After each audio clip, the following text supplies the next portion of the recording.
మంది రైతులను పొలాలలో పెట్టారు కదా, అందరు ఎర్ర జెండాలు మాత్రం మీకు ఇప్పుడు చెప్పారు ఎవరైనా ఇక్కడ ఉందా జీవో ఉందా? కాదు, ఇక్కడ ఎవరు చెప్పింది నీకు ఎర్ర జెండాలు మాత్రం ఫ్లెక్సీలు పెట్టాలని చెప్పి? ఆల్రెడీ 1 లక్ష రూపాయలు కట్టి ఎవరు చెప్పారు? రైతులను పరువు చేయాల్సిన అవసరం ఏముంది నీకు? నీకు ఎవరు చెప్పారు? ఏ అధికారి చెప్పిండు జెండాలు వాదాలని చెప్పిండు? ఏమో వాళ్ళే మన దొంగల వాళ్ళ స్మగ్లర్లు అది పారిపోవడానికి అందరు గ్రామాల్లో ఉన్నారు కదా.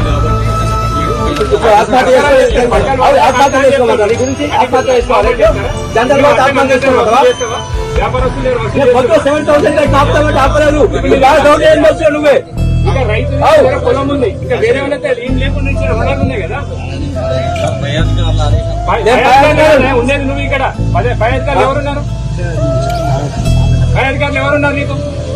రైతు చచ్చిపోయిన పై అధికారులు